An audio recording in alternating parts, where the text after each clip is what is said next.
Hello, this is a quick overview of the rules of Moo. Moo is a trick-taking partnership card game for 4 to 6 players, played with a specialized deck of cards. And I'm going to give a quick overview of the rules. I also have a separate video that's about 48 minutes long if you want to go into a lot of detail of all the rules and some examples. But I'm just going to explain the basics of the game right now. You can't find the game by itself. You could either get it in this box that says Moo and More with a few other games, or Moo and Lots More with a few other games. This one's out of print, hard to find. You can find this one on Amazon. So if you get either of these boxes, they come with this deck of cards, and if you look, it's not a normal 52 card deck. It's a specialized deck with 5 suits that are just different colors: blue, green, yellow, black, and red. And in each suit, there are 12 cards. As you can see the examples around this table, the numbers 0 through 9, which would be 10 cards, but there are 2 1s and 2 7s of each color. For example, there's 2 green 7s right there. So there's 2 1s and 2 7s of each color. And the different cards have different little triangles under the numbers. We call them pips, like the dots on dice. And you'll notice the 9s and 1s have no pips at all. The 7s and 6s have 2. Everything else has 1, and that's important for scoring. So the way you play Moo is you have 4, 5, or 6 players. You deal out all 60 cards, so they'll have 15, 12, or 10 cards each. And then you play as many rounds as you have time for, or up to a certain score. And each round has 2 phases. In the first phase, the players bid for the right to determine what trump is, which will be different each round.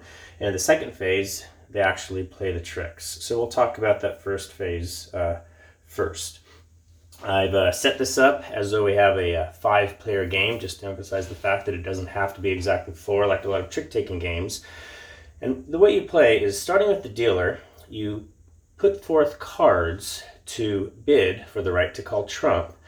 And trump in this game, I'll explain this a little more in a minute, can be either a color or a number, any one of the 5 colors or any one of the numbers, and whatever is trump will be the dominant card that beats everything else. So if blacks are trump, blacks beat everything else. And one unique thing about Moo is that there are 2 trumps. There are a major trump and a minor trump, and they can be colors or numbers. So let's say this person looks at his hand.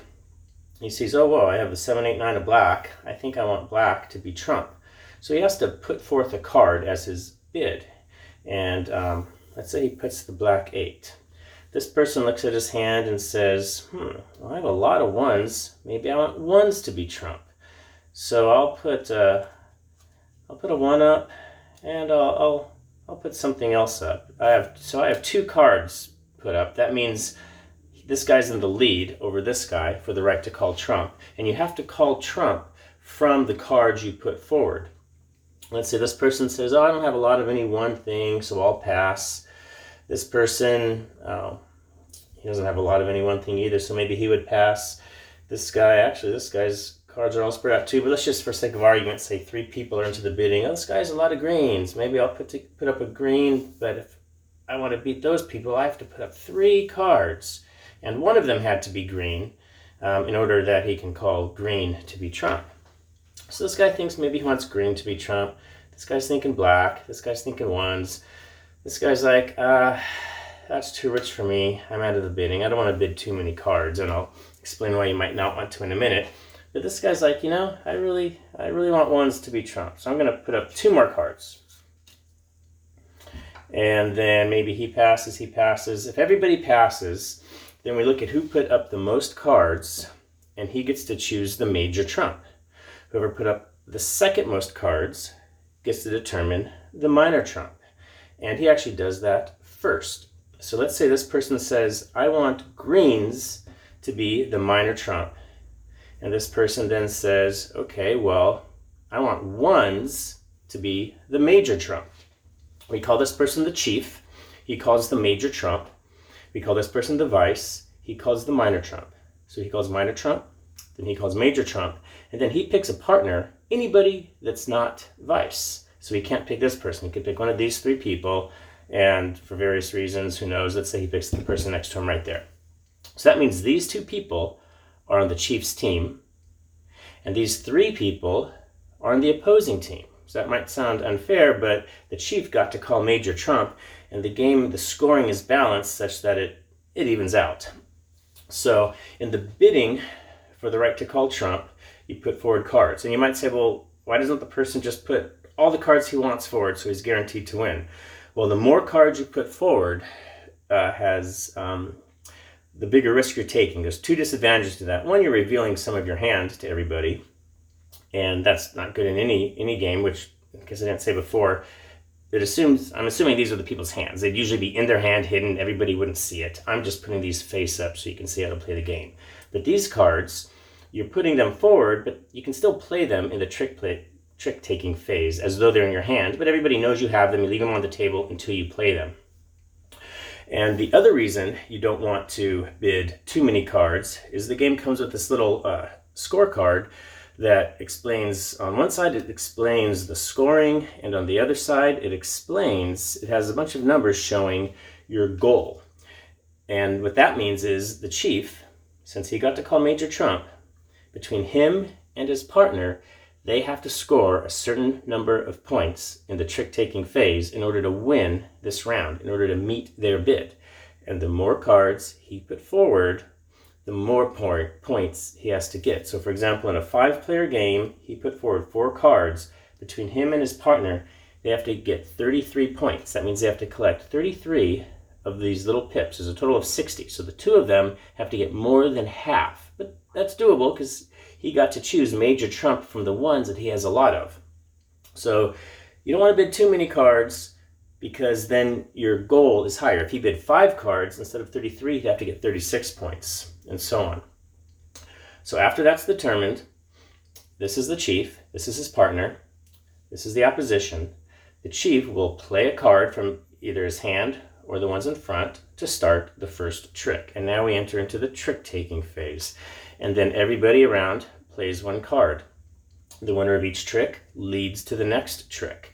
And you have to follow suit. So if he plays a blue, everyone else has to play a blue if they have one. If they do not have a blue, then they are free to play whatever card they want. And so, for example, they might play a trump card in order to win that trick, just like in other trick-taking games. And as far as how you win a trick, this is a good time to explain the 2 trumps. Remember I said there's a major trump and a minor trump. Well, the major trump beats the minor trump beats everything else. That's easiest to understand if they're both colors. Let's say major trump was black, minor trump was blue. Then the black 9 would be the best card down to the black 0. Then the blue 9 as minor trump down to the blue 0. And then everything else under that is just regular cards. Let's say the 2 trumps are numbers. Let's say 2 is major trump and 3 is minor trump. Then all the 2s are equal to each other and beat all the 3s. All the 3s are equal to each other and beat everything else. Now notice we can have cards that are equal. For example, if 2s are trump, all the 2s are equal. Well, if 2 equal cards are played in the same trick, the one played first wins. And that could happen, for example, if a number is trump, either minor or major, they'll all be equal. Or just in all the colors, there's 2 7s and 2 1s of each color. So there's a lot of times where you can have 2 cards that are the same, played in the same trick. The first one played, so if this black 7 is played, and then 3 people play lower blacks, and then this person also plays the black 7, which he wouldn't because he has the 8 and 9, but if he did, this black 7 would win that trick because it was played first. Now what can be complicated is when the 2 trumps, the major and minor, as in this example, one is a number and one is a color. Remember in this case we said major trump is 1s, minor trump is greens. Well, notice when one trump is a number and one is a color, there'll be a crossover. In this case, the green 1. And since it's a 1, there's actually 2 of them. There's 2 green ones in the game. Well, in that case, the crossover card is the most powerful card in the whole deck. It beats the rest of the major trump, which then beat the minor trump, which then beat everything else. So I think the rules call that the double trump. In our gaming group, we call it the uber, a term from other trick-taking games meaning over or above, because it's the card that's above everything else. So when one of the trumps, minor or major, is a number and one is a color, the uber or the crossover card is the best, then all the major trumps, then all the minor trumps, and then all the other cards. And as you play trick after trick, following suit, if you can, that's how you determine which card wins each trick. If no trumps are played, the highest card of the color led wins that trick. If any trumps are played, the highest trump wins that trick. And let me explain the concept of the trump suit. So if ones are major trump, greens are minor trump, meaning the green one is the uber, well, all the numbers that are part of trump lose their identity of that color and become part of the trump suit. What I mean by that is, in this case, all the ones and all the greens together become the trump suit. And that is important as far as following suit.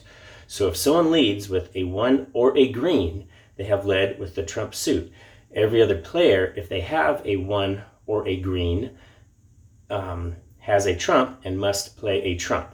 If someone leads with a minor trump, you could follow with a major or vice versa.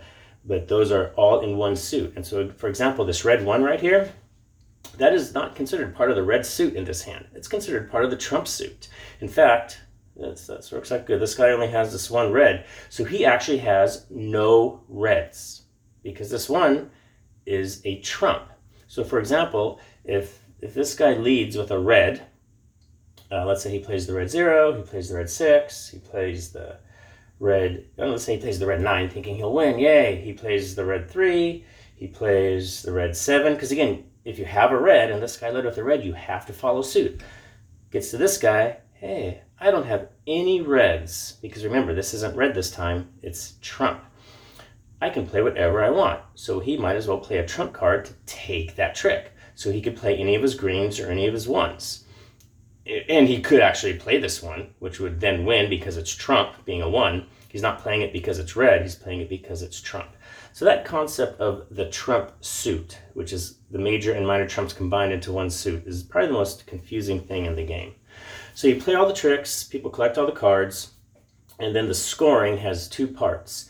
Every individual player adds up, not the cards he won in all the tricks, but the pips on all the cards, and scores that many points.